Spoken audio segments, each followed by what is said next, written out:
All right, so we got which Primarch was the Emperor's actual favorite. I mean, hopefully, it's Vulcan, right? I mean, it kind of has to be, right?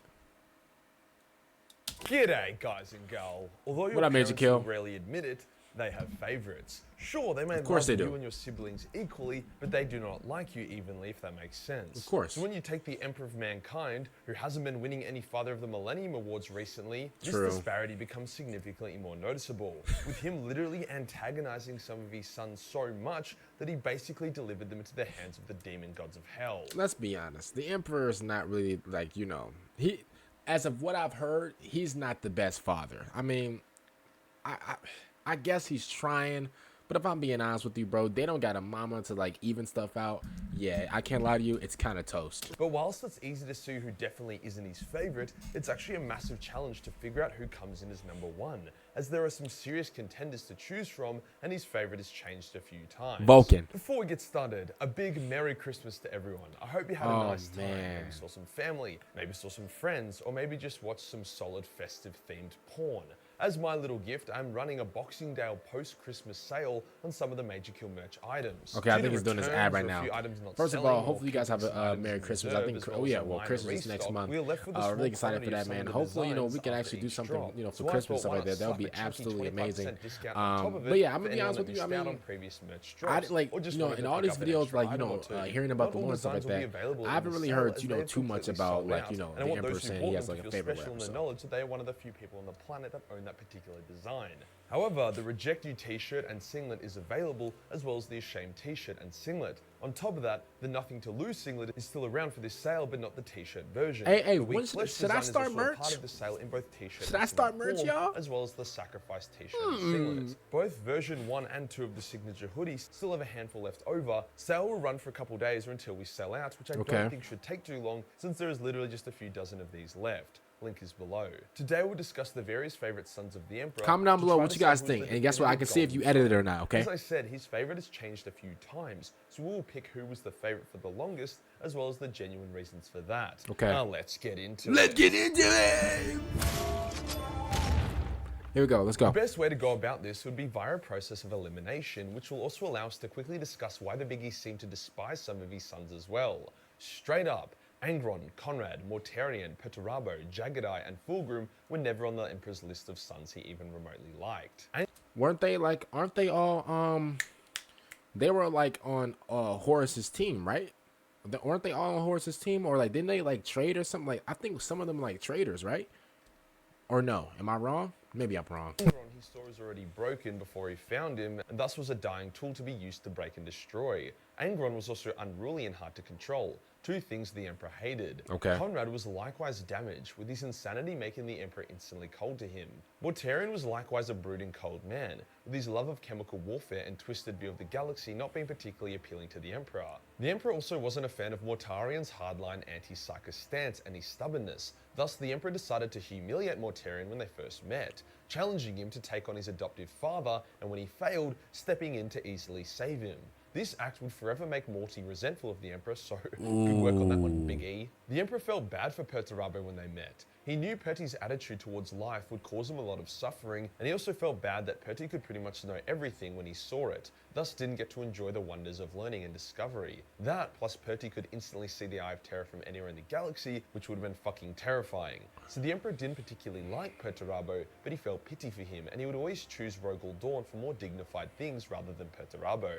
Here's what I'll say about this, right? At the end of the day, you can't really blame, you can blame the Emperor, for his efforts and, and being a father or whatever, but at the end of the day, this isn't like this isn't, like, their situation isn't like my situation. Like, I don't want to get too personal like that, but, I never had, like, my real dad, shocker, he went to go get the milk, etc.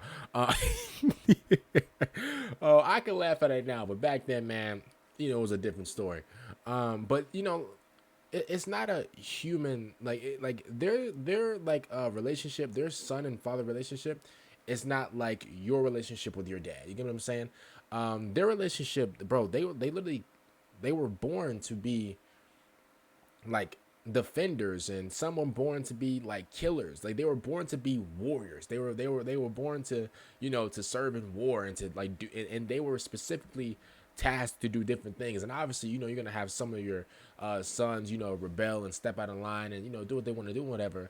So at the end of the day, I mean, bro, see, there's always two sides of the story, because looking at the one guy, who for example, this guy right here, who knows everything, who doesn't have the ability to learn new things or whatever, since he already knows it. If that's the case, I'm gonna be honest with you. I do feel bad because he doesn't have the joy to, to learn something. Even like, and I think a lot of us, we take advantage of that. Like, bro, the fact that we have a brain that can absorb information and we can like, turn that into like, future opportunities and stuff like that. Just the fact that we learn something new is good, and the fact that this character can never like, experience that. I can see why he's mad, at his dad for that. I can see why he's mad at him for that. But at the same time, I mean, I don't know. I don't think, the Emperor specifically, or I don't think that the Emperor specifically gave that to him. I mean, if he did, then yikes. I can't lie to you, yo, Big E, yikes.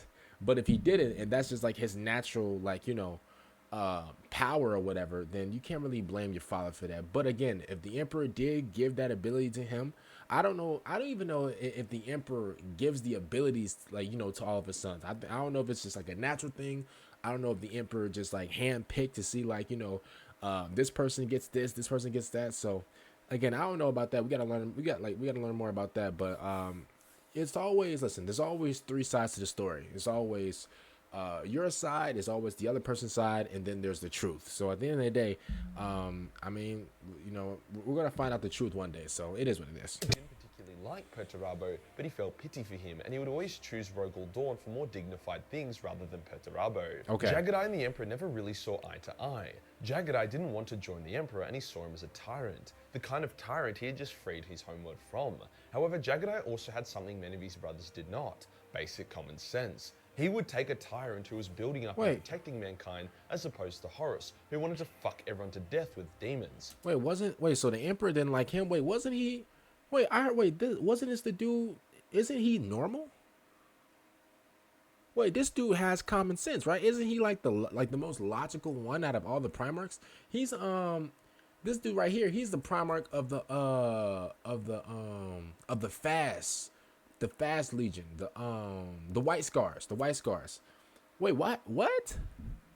However, this also meant that the Emperor didn't particularly like the Khan either, and was even pretty surprised when he remained loyalist. Surprisingly, the Emperor didn't actually care too much for Fulgrim. Now you might be like, Majorkill, you fucking petrol-sniffing drungo. He allowed the Emperor's children to wear the Palatine Aquila, he called them the Emperor's children, and he spoke highly of various Emperor children's space marines. How the hell does he not like Fulgrim?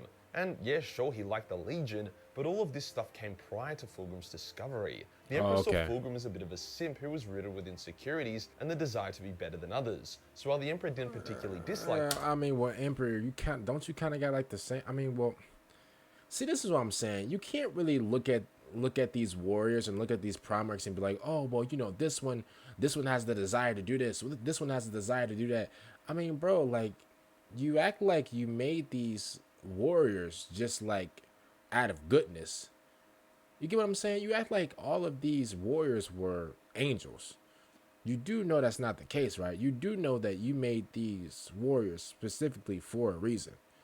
So, listen, God forbid one of them gets out of line and, one of them wants to, do something, whatever. Like, I just think that, Emperor, you kind of have to blame some of this on yourself.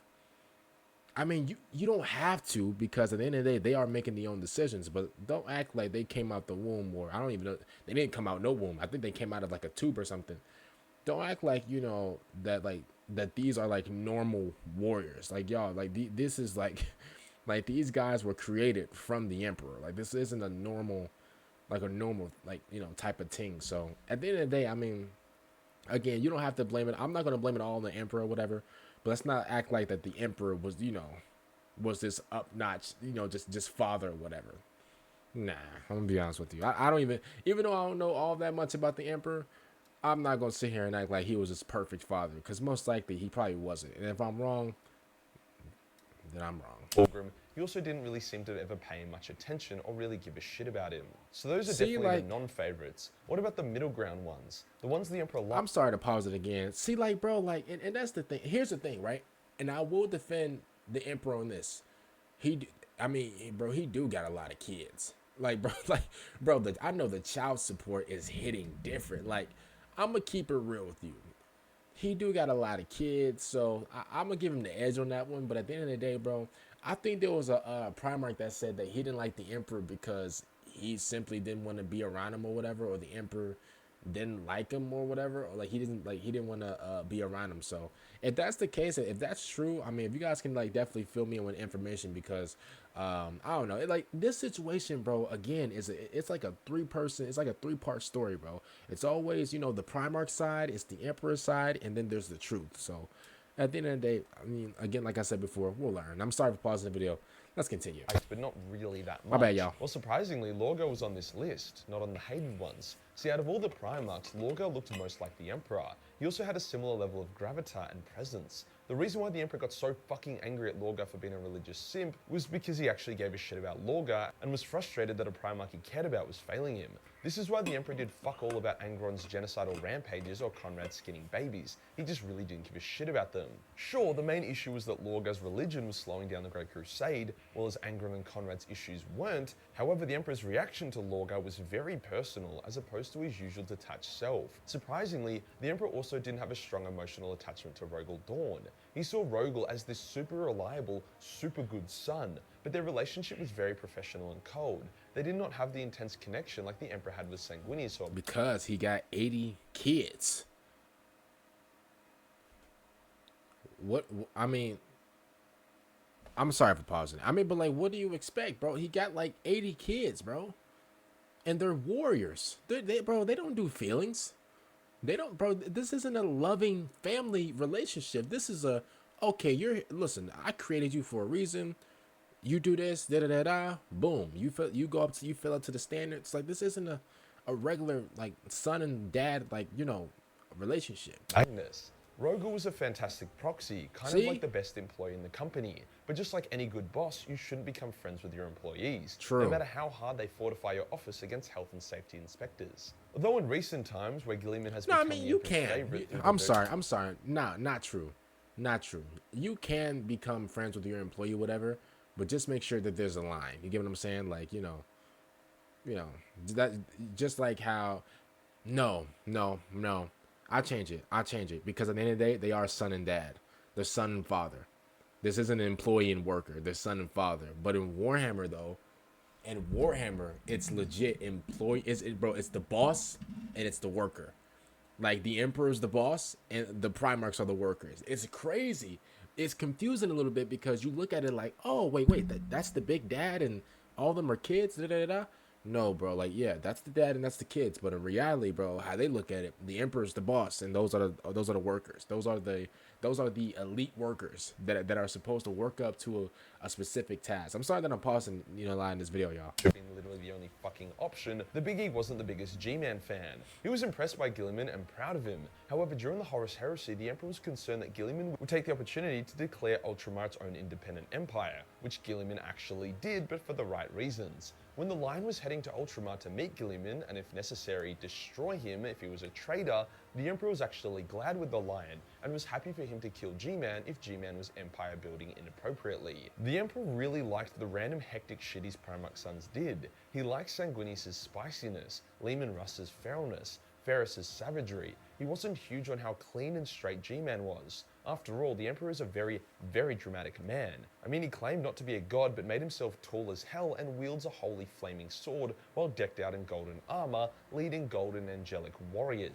I'm about to say, so like, what's the Emperor's, what's his, because this whole time, if that's the case, right, if the Emperor does love how some of his sons are wild and outlandish and stuff like that, what's the point of you being here? Because I thought the Emperor was this all good guy. He's fighting, bro. He's fighting against his own son. So they won't. I guess so. Like they so like the horrors. So horrors won't take over or whatever.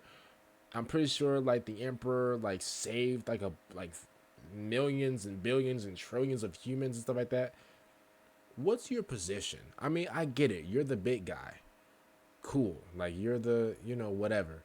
But at the end of the day, like, what's the point? If you don't like a guy that's all good. Well, listen. I'm not gonna say that Guilliman, whatever, is all good or whatever. But at the same time, like hearing about Guilliman, bro, he sounds like a really solid dude. If you don't like the solid dude, but you like the dude that caused mayhem, then what are we talking about?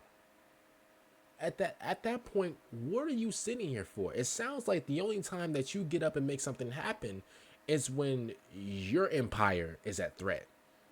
It sounds like the only time you get up and stepping away is when something is happening to you.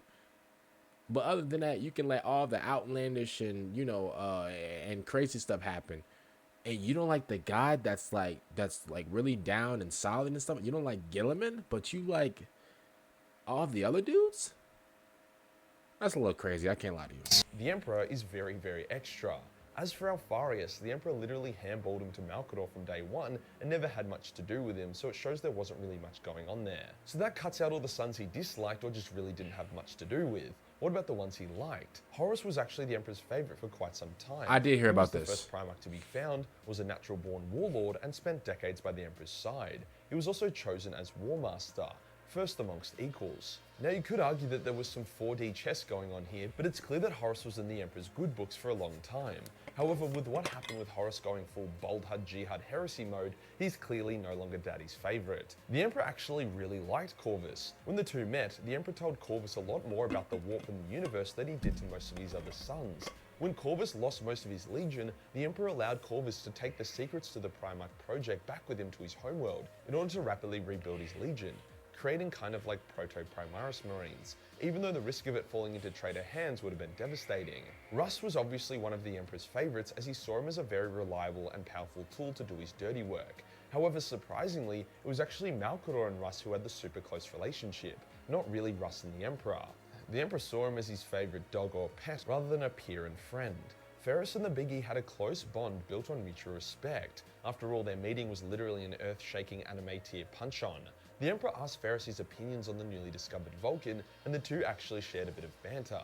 I'm sure their relationship went deeper, however with Ferrus's lore being cut painfully short, quite literally, we don't get to see the full scope of it. We are now at the pointy end of things. Despite what happened to Magnus, he and the Emperor were extremely close. They shared a deep psychic connection, with Magnus even saying that he and the Emperor were able to speak while he was still in his infant gestation pod, as well as the fact that they were able to meet in the warp a number of times before the Emperor even arrived at Prospero.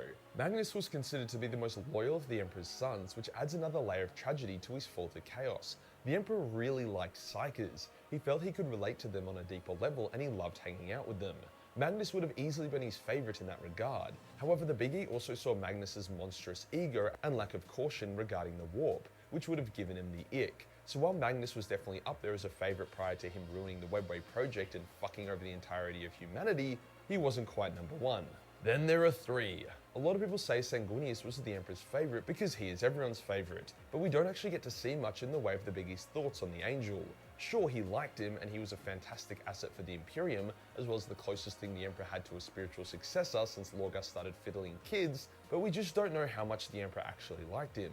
I mean, I guess we will know soon, since Horus just viciously beat Sanguinius to death, and now his corpse is strung up, waiting for the Emperor to see it, so when we get to that scene, we can see how much the Biggie truly loved his glorious Hawk Boy. Another hot contender for Biggie's favourite is the Lion. The Emperor respected the shit out of the Lion. He could totally rely on him to enact his will, and he loved that the Lion didn't need to have his dick sucked to stroke his ego to keep him on side, unlike most of the other Primarchs. While many Primarchs as well as Malcador doubted the Lion's true loyalty, the Emperor never did, not even for a second. However, I wouldn't say the relationship was based on a deep emotion or love, more like an intense mutual respect. In recent lore, the Emperor has given the newly returned Lion both a new sword as well as his... Why do I feel like the Emperor probably has like a lot of respect for the Lion, but the Lion doesn't really care about the Emperor? Why do I obviously, like, this is fiction or whatever, But why do I feel like the Lion's like, bro, bro, move, bro, like, bro, I don't want your props, bro. Like, cool, like, you like me or whatever. All right, cool. Like, go back to your chair. Like, bro, like, I'm gonna be honest with you. I don't think like the Lion isn't he like the guy who don't really like praise or whatever. Like, yeah, I don't really think he likes the Lion. I mean, sorry, I don't think he likes the Emperor like that. He probably does like respect them, but. Bro, he doesn't want to like hang out at 8 a.m. like at Starbucks. Like, bro, he's cool, bro. Shield to use in battle, showing that he still has a lot of care for his knightly son. But none of these Primarchs are the Emperor's favorite, because the Emperor's favorite, in my opinion, is Vulcan.